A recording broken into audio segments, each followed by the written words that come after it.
Good afternoon and welcome to our final Q&A with the crew members of the SpaceX DM2 flight test. Robert Behnken and Douglas Hurley arrived at Kennedy Space Center on Wednesday and are now less than 1 week away from becoming the first humans to launch to the space station from the United States since 2011. They're joining us from astronaut crew quarters, and we have just 25 minutes with them, so we'll let them make brief remarks and then take questions. Participants on the phone can press *1 to let us know that you have a question, and those watching from home can send theirs in on social media using the hashtag AskNASA. But first, let's hear from the crew. Bob and Doug? Hey, good afternoon from Kennedy Space Center and crew quarters. Just heard that everything went well with the FRR. We're excited to still be on the countdown. Hopefully we'll see the static fire here in a couple hours, and we're ready to take your questions. All right, we are going to start off with Marina Korn from The Atlantic. Marina? Time. Hi, Bob and Doug. Very excited for you. I'm wondering when you will see, for the last time before launch, your families. How will that be set up? Will they be wishing you well from a distance just to be safe? We certainly will be wishing our families well from a distance. As folks know who've seen the shuttle history of walkouts, we'll be walking out of the astronaut crew quarters, making a stop in front of the Tesla that will take us to the launch pad. And that will be the point where we get a chance to really see our families for the final time prior to launch. So we'll give them a wave, and then we'll head around and climb in the car. And there might be a chance for them to get up close next to the window, but that'll be the last time that we see them before launch. Next, we'll take a question from Joey Roulette with Reuters.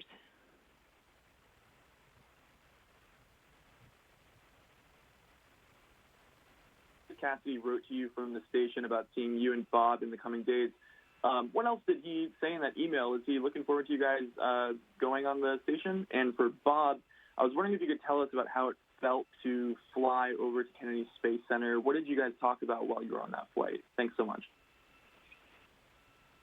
As far as the email from Chris, I probably would be doing him a disservice if I divulged everything he said in his email to us. But he is, I think, very much, and knowing Chris, as both Bob and I know him pretty well, he likes solitude, but it was very obvious that he is ready for some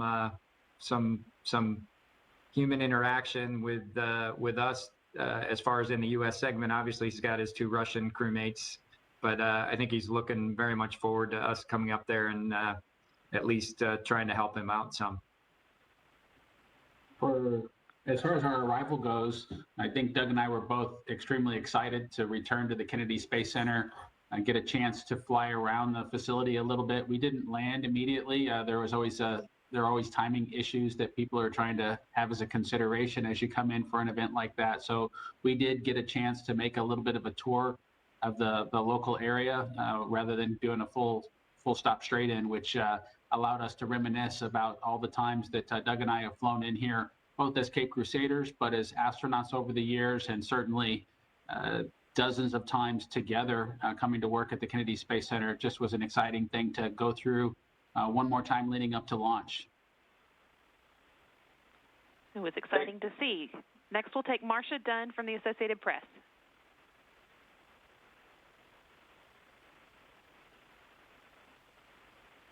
And if so, will that continue right up until launch day?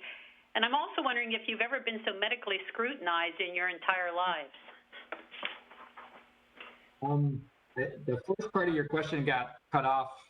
It sounded like you were somewhere in the middle of saying the word quarantined. And as far as, so I'll let you ask that as soon as I answer the second part there. This medical scrutiny, I think for us has, other than maybe the COVID testing, it has been like it normally is. We've been scrutinized for 20 plus years since we interviewed for this job. So, and it seems like every year the scrutiny gets greater.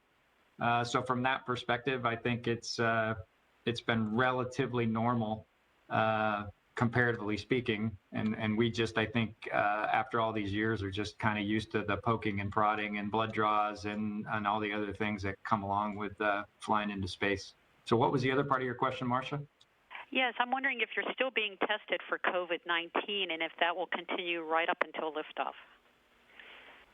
Well, I think from a medical standpoint, I don't think anybody recommends we get tested every day. We've been tested at least twice so far, and rumor has it we might be tested again before we go. So I think in general, that seems like plenty, especially considering we've been in for all intents and purposes, a quarantine now since about March 15th is my recollection. So I think that's I think we're doing pretty good. So from that standpoint, we have been in quarantine probably longer than any other space crew has ever been in the history of the space program. Thanks so much. Both of us, we've just been really familiar with the quarantine process over the years. As active astronauts, we've seen it for ourselves and all of our compadres who are inside the office. But we've seen the rest of the world have to take on the same sort of precautions that we do leading up to launch, and that's been a good thing in some sense for Doug and I. It has allowed the opportunity for us to spend some time with our young children who would have been below the age of access, if you will, for a quarantine if they weren't home from school. And so that's been a little bit of a tiny bit of sliver of silver lining that we've had as the time with our sons leading up to this launch, which they would have not normally been inside of our quarantine. Next, we'll hear from Jackie Goddard with Times of London.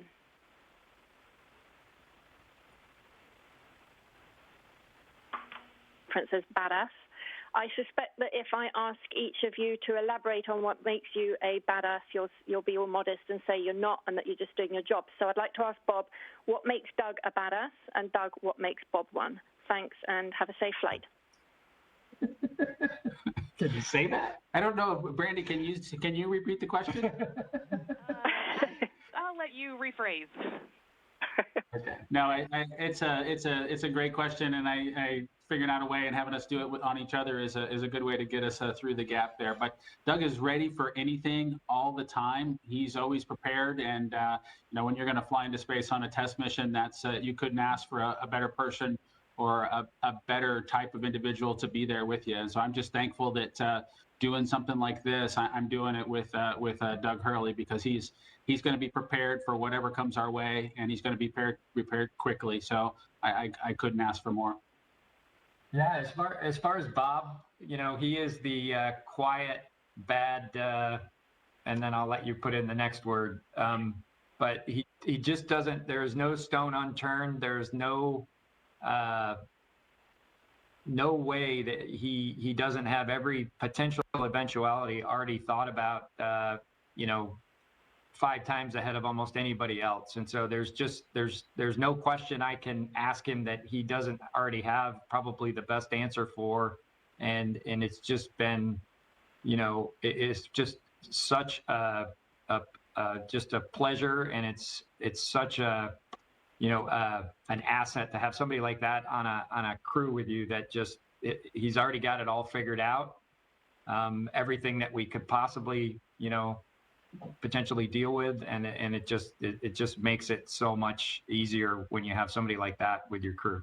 We're going to take both of us, I think, as we head to space station, because I think, of course, one of the Cassidy or the Navy SEALs mottos is, have a plan for every situation and dispatch of it appropriately. And so between the two of us, maybe we can keep up with Chris Cassidy. Thank you. Okay, we're going to take a question from Twitter now. We have Robert on Twitter who asked, many of America's previous spacecrafts with crews had names. Mercury 3 was Freedom 7, and Gemini 3 was called Molly Brown. Have you guys named your Crew Dragon? We have. We have to save some suspense for the mission itself, but we do have a name, and we will break it out appropriately, and we've got something for you to look forward to on launch day. Yeah, this goes along with kind of some of the traditions, and we've talked about this many times, and not only Bob and I, but several other folks within our office, and the Crew 1 and now the Crew 2 folks, and certainly the folks on the Boeing side, all think it's a great idea and a tradition we should continue. So we feel honored to continue this tradition. We will look forward to that for sure. And next on Twitter from Owen Plum, who is 13, he wants to know, are you bringing any payloads with you? Any payloads? You know, for our mission, we really are focused on the flight test aspect of it. We do have some small items that are coming up to the International Space Station, but our primary responsibility is to get ourselves up there, and so the amount of payload activity that we have on board is pretty minimal. Once we arrive at Space Station, I know that we'll be supporting operations associated with the HTV that should be arriving soon after we do, both for potentially spacewalks as well as other experimental hardware that's inside of that vehicle. So we're primarily crew transport, and we've got some extra hardware that we'll leave behind on Space Station to facilitate future Dragons arriving on the International Space Station. But our payload payload mass is pretty limited. Okay, we'll go back to the phone now. This next question will be from Chris Davenport with the Washington Post. Chris who? Yeah, well, I don't know if we've met him before.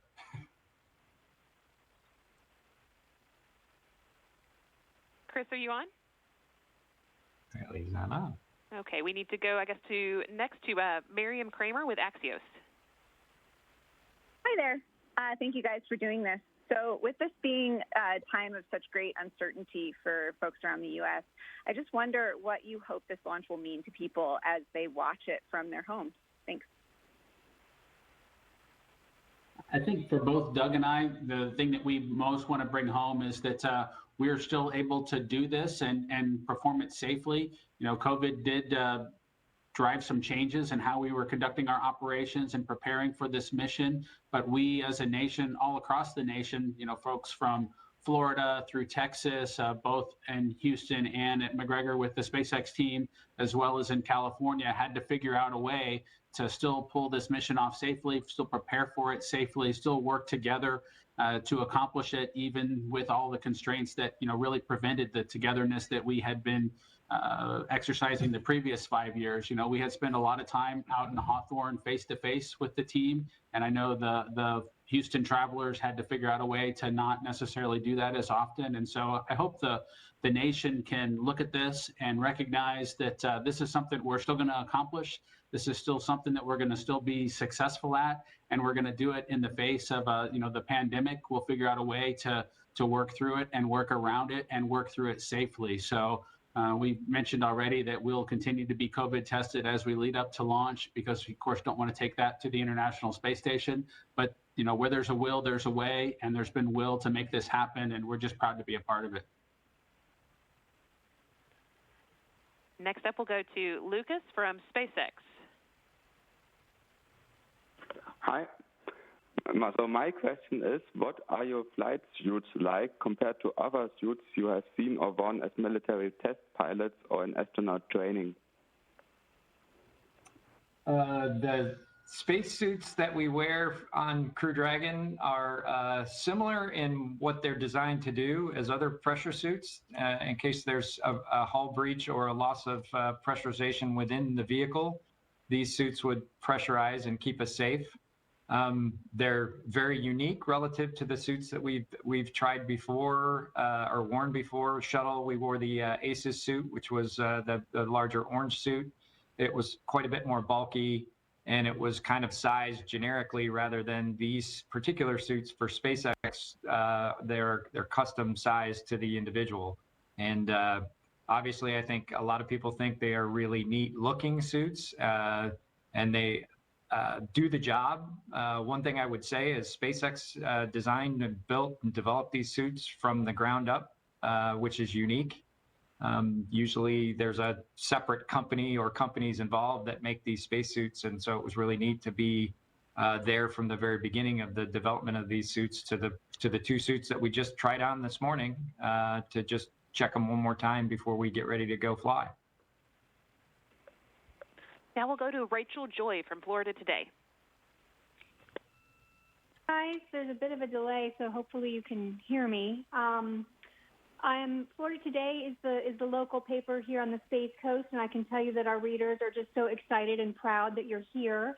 and would love to know a little bit more about what your plans are this weekend for Memorial Day. I know it's a little weird, you're in quarantine, and maybe if you could reveal some of your local favorite spots around town. I don't know if there's restaurants or beaches you go to when you are able to get out.